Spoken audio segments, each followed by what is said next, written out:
하나님께서 이곳에 교회를 세우신 목적은 잃어버린 영혼들이 구원받고 돌아오는 거예요. 우리가 그 포커스를 잊어버리면 안 돼. 그죠? 그래서 막 교회에서 프로그램 많이 갖고 사람들 많이 불러 모으고 행사 많이 하고 막 이렇게 퍼포먼스 많이 하고 좋은 게 아니야 그게. 그래서 우리가 오늘 6주년 예배를 하나님께 올려드리는데 우리가 다 연합해서 한마음으로 이렇게 교회를 섬겨주셔서 저도 기쁘지만 하나님께서 너무 기뻐하실 거라고 믿어요. 저는요. 우리 제자들 없었으면 진짜 어떻게 할 뻔했어. 맞아.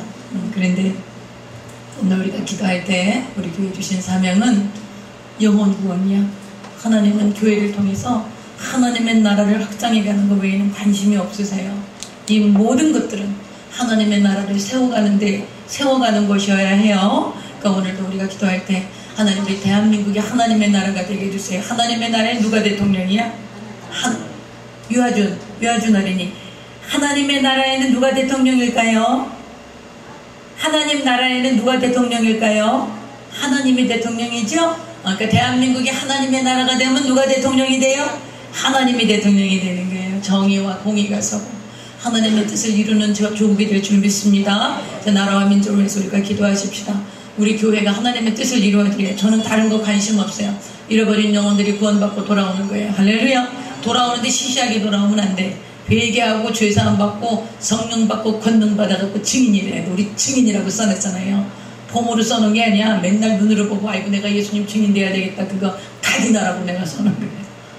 우리는 그게 목적이에요. 우리 교회를 세우신 목적. 우리가 다 회개하고 죄사함 받고 성령 받고 권능 받아서 증인 돼야 돼. 그치 성민아? 내가 하나님을 얼마나 사랑하는지 아는가 남의 사위. 정말이에요. 왜냐하면 내가 문독을 다 드리고 있는 거예요. 저 우리 성민이를 교회에서 어떻게 써먹을까 생각하지. 그래서 교회를 위해서 여러분 간절히 기도하세요. 하나님 우리 교회는 아버지의 뜻만 이루어가게 해주세요. 아버지 기뻐하시는 뜻만 이루어가게 해주세요. 사람들 모으려고 뭐 이렇게 하는 거 하지 말고 누구든지 여기 들어오면 막 죄가 회개되는 거야. 내가 막 죄인인 게 깨달아져갖고 막 회개하고 그래갖고 죄사함 받고 그러면 성령 받잖아. 성령 받고 막 권능 받아갖고 나가서 복음 전하고 또 우리나라에서만 전하면 안 돼. 나는 우리나라 갖고 지금 양이 안 차. 하나님이요 네가 할 수 있는 거를 구하지 말어. 내가 할 수 있는 것을 구하거라. 그렇게 말씀을 주셨어요. 뭐라고요? 하나님께서 제가 맨날 하나님 우리 어쩌고저쩌고 우리 성도들 어쩌고저쩌고 그러니까 제 마음에 무슨 감동을 주시냐면 너 맨날 네가 할 수 있는 것만 네가 구하는데 네가 할 수 있는 거 구하지 말고 내가 할 수 있는 것을 구해라 그러시더라고요. 하나님이 하실 수 있는 거 전능하시잖아요. 능치 못함이 없으시잖아요. 그러다 보니까 세계가 품어지는 거야. 세계가. 그러니까 우리도 세계지도 왜 있지? 세계지도 우리 이거 있잖아. 지금 이따 좀 이따 꺼내갖고 거기다 붙이자. 우리 세계를 품는 거예요. 맨날 눈으로 보는 게 품어져요.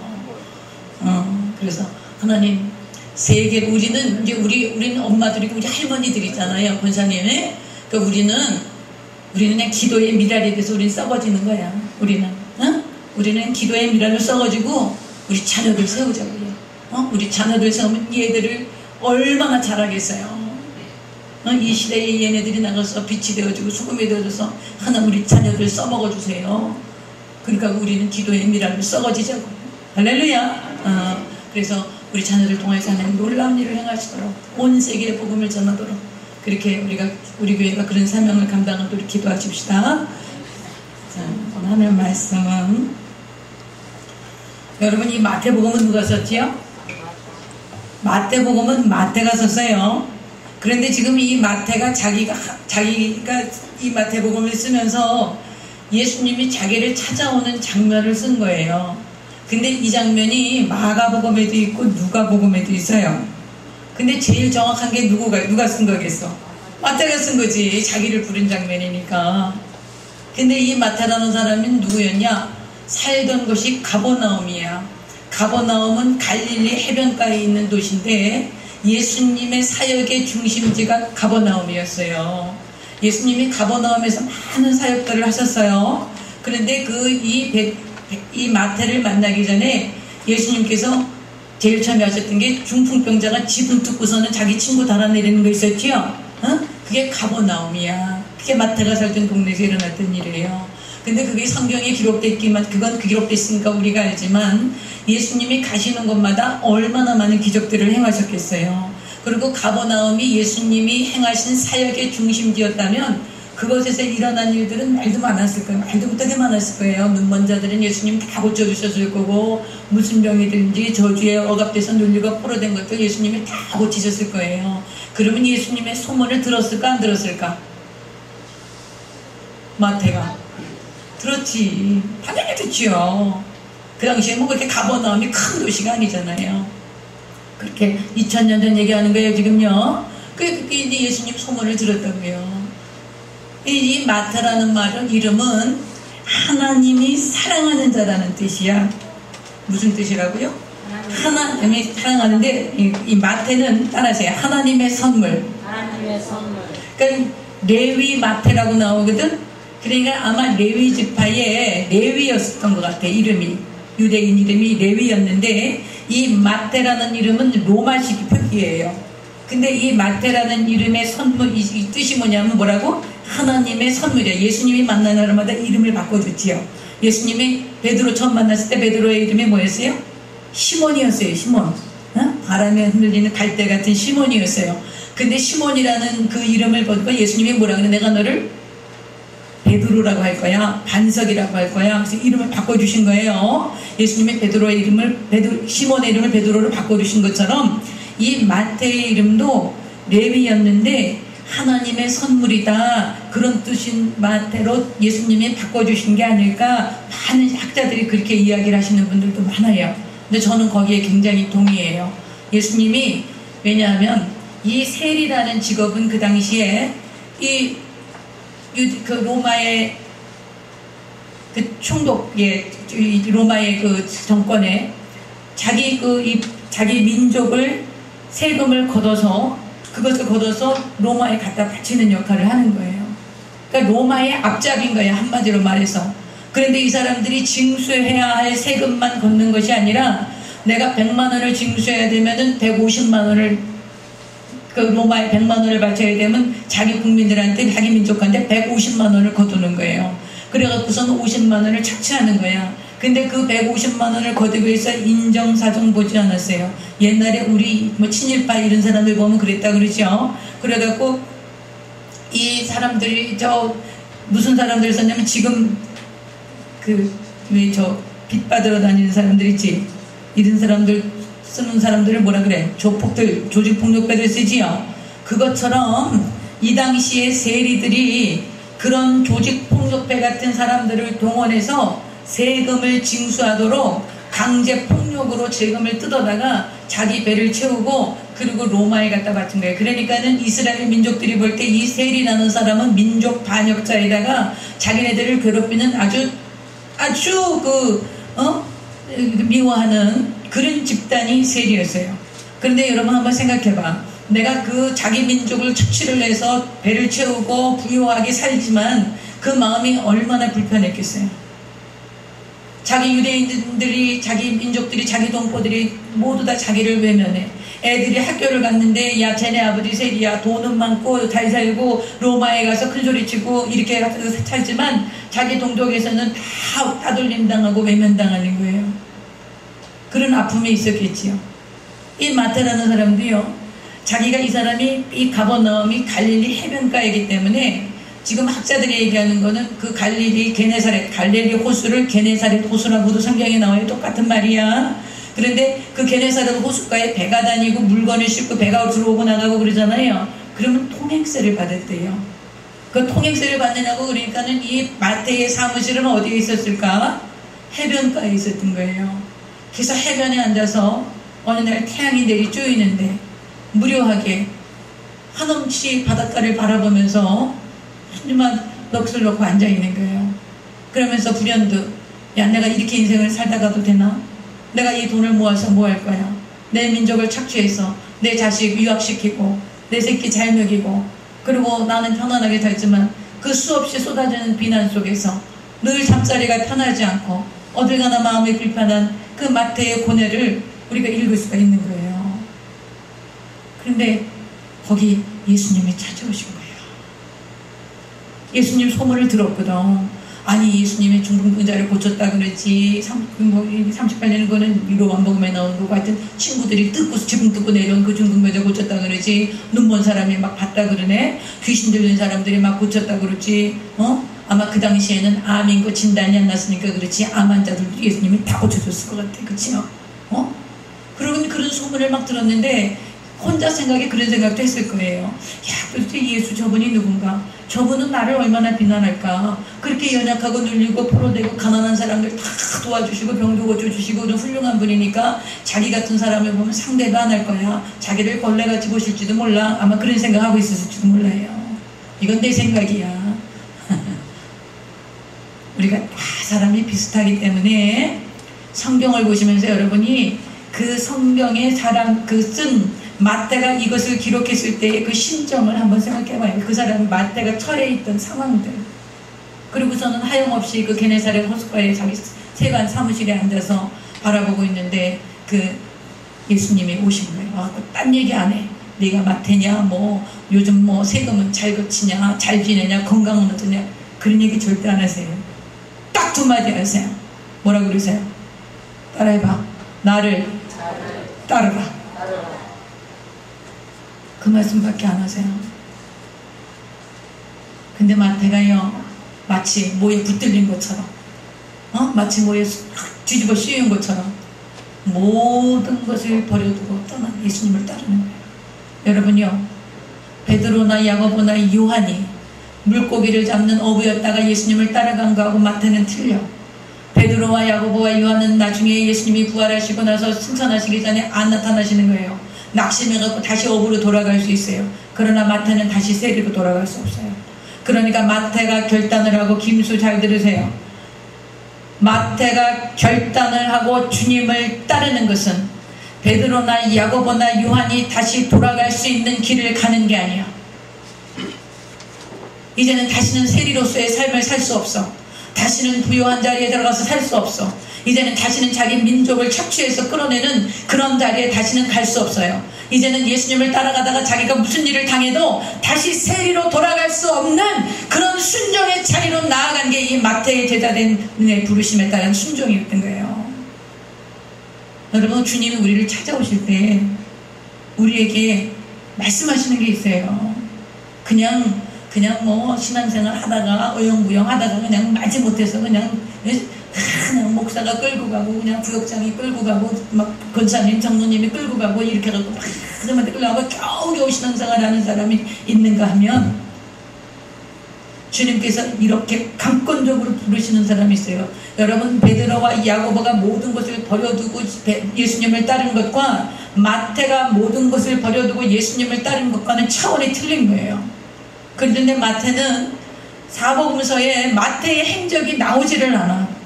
왜 그랬을까? 제가 추측건데 마태는 굉장히 자기 자존감이 낮았던 것 같아요. 나는 내 민족을 착취해서 먹고 살았던 사람이야. 그래서 내가 부여를 누리고 내가 영광을 누리고 내 자식들 다 유학시켜서 로마를 유학시켜서 공부 잘 시키고 나는 너무 내 민족을 향해서 나는 내 나라를 향해서 나는 너무 죄인인 거예요.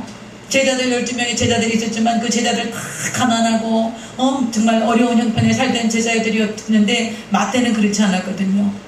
그런데 그 무리에 끼어들어서 예수님을 따르면서 자기가 포기하고 모든 것을 포기하고 자기가 누릴 수 있는 부여와 기득권을 다 포기하고 주님을 따라갔지만 늘 마음에 불편함이 있었어요. 늘 마음에 죄송한 게 있었어요. 늘 마음에 죄책감이 있었고 민망한 것들이 너무나 많았어요. 그래서 이 성경에 보면요, 마태는 한마디도 얘기를 안 해. 예수님의 제자들이 다 한마디씩 하거든요, 성경에. 그런데 복음서에는 다 한마디 제자들이 하는데 마태가 얘기했다라는 건 한마디도 안 나와. 그런데 마태가 쓴 마태복음을 보면 마태가 어떤 사람이었는지 우리가 추측할 수 있어요. 여러분, 우리가 세무서에 가면은요, 그 세금을 부과하는 그 과마다 틀리죠. 예를 들어서 부가가치를 하려면 부가가치세과 이렇게 재산세과 이렇게 하고 다 따로따로 되어 있죠. 그때도 그랬던 것 같아요. 마태가 마태복음을 그렇게 기록해놨어요. 예수님의 족보를 쫙 기록해놔요. 왜 예수님의 족보를 기록했을까? 마태는 유대인이에요. 유대인들에게 복음을 전하려고 보니까 유대인들이 예수님을 안 믿어. 왜 안 믿어? 야, 메시아는 하늘에서 빵빠레를 울리고 천군 천사가 대동하고 막 거창하게 우아하게 엄청난 권력과 그런 명예와 그런 걸 가지고 메시아가 나타나는 것이지, 아니 메시아가 무슨 여자의 몸에서 나타나가지고 말이야, 그 가난한 나사렛에서 태어나가지고 그런데 무슨 메시아냐. 그러니까 메시아로 예수님 인정 안 했거든. 그러나 마태는 자기 동족들에게 너무 빚진 게 많아. 자기 동족들에게 너무 빚진 게 많아. 이 동족들에게 예수님의 메시아라는 걸 가르쳐줘야 돼. 그러려면 예수님이 다윗의 자손이라는 것을 분명하게 밝혀줘야 되는 거예요. 그래서 계보가 나오는 거야. 아브라함과 다윗의 자손 예수 그리스도의 계보라 이렇게 하고서는 쫙 셔투표를 쓰는 거야, 마태가. 여러분, 마태가 마태복음을 쓸 때 한번 생각을 해보세요. 예수님 부활하시고 승천하셨어요. 그리고 이제 막 성령이 임하셔갖고 오순절에 성령이 임하고 제자들이 막 복음을 전하기 시작한 거예요. 그렇게 하면서 유대인들이 예수님을 안 믿으니까 어떻게 하면 내가 내 민족에게 빚진 거, 어떻게 하면 내가 내 민족을 구원할 수 있을까, 그거를 노심초사하다가 그래, 예수님이 행하신 모든 것들을 기록으로 남기자. 내가 알고 있는 것, 내가 예수님하고 함께 3년 반 동안 같이 동행하면서 예수님한테 교육받고 예수님 설교 듣고 예수님과 기적 행하는 거, 이 모든 것들을 내가 다시 한번 정리를 해서 내 동족들에게 예수 그리스도가 메시아이시고 예수님이 우리의 구세주이신 것을, 이것을 증거하자. 이런 마음으로 쓴 거야, 마태복음. 그래서 여러분, 마태복음 읽을 때 마태의 마음을 읽고 마태복음을 읽어야지 그게 마태복음이 감동이 오는 거예요. 그래서 이제 계보를 쫙 하면 예수님이 동정녀 탄생한 거를 굉장히 자세하게 얘기를 해.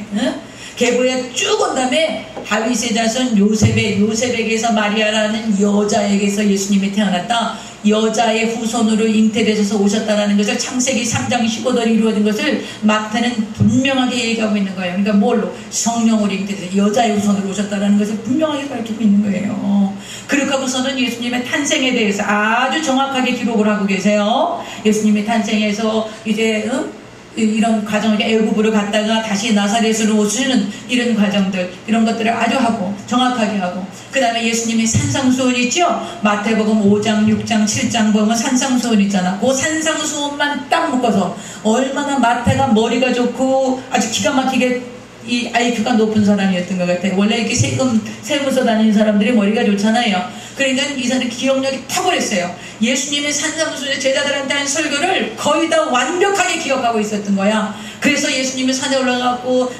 이렇게 마음이 청결한 자는 복이 있나니 마음이 가난한 자는 복이 있나니 하면서 팔복에 대한 이야기, 너희가 빛이 되고 소금이 되어지고 어떻게 살아야 되는지, 그리고 결국 이 말씀을 잘 지키는 것이 반석 위에서는 믿음이 되는 거란다. 이런 예수님의 말씀들을 집약적으로 딱 산상수훈을 묶어놓은 거야. 그 다음에 10장에 가면 천국에 대한 얘기를 딱 묶어놓은 거예요. 제자들에 대한 거. 13장에 가면 천국에 대한 얘기를 딱 묶어놓은 거야.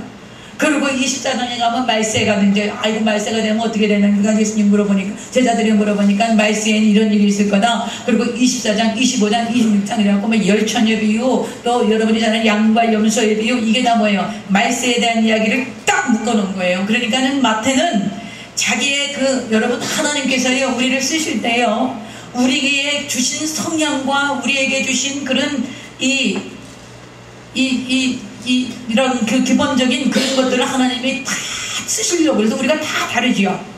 다른 사람이 나하고 다르다고 해서 저 사람 잘못됐네 그러면 안 돼요. 응? 우리가 다 달라. 그거 왜 그래? 하나님이 다 다르게 해서 그렇게 다르게 다 쓰시려고 만들어 놓은 거예요. 그러니까 우리가 다 다른 부분 하나님 앞에 쓰임 받는 거예요. 그러니까 마태는 하나님이 그렇게 세우 그런 성향, 아주 세무사가 되면 딱 좋은 그런 성향으로, 그렇기 때문에 성경도 그렇게 탁탁 기록해 놓으신 거예요. 그래서 마태복음을 보실 때는 보면 이렇게 달락달락, 그래서 아주 마태복음을 보면 아주 그냥 주제가 분명하게 이렇게 해서 성경을 기록해 놓으신 것을 우리가 볼 수가 있어요. 그러고 나서 오늘 이 마태가 무슨 얘기를 하냐면, 바리새인들이 예수님을 모셨으니까 너무나 기쁜 거야. 그래갖고서는 자기가 교제했던 사람들, 그런 사람들을 다 모아놓고, 내 말이 바람아, 내가 예수님 만났는데 내가 이제 예수님 따라갈 거야. 내가 예수님 제자 될 거거든. 그러니까 너희들하고 이제 다시는 못 놀아. 그러니까 너희들 우리 집에 가서 밥 한번 먹고 예수님 말씀 좀 한번 들어볼래? 그래갖고 잔치를 벌는 거예요. 우리 같이 잔치를 했나봐. 그런데 마태 주변에 있던 사람들이 어떤 사람들이겠어요? 사회에서 정상적으로 인정을 받는 유대인들이 아니야. 예?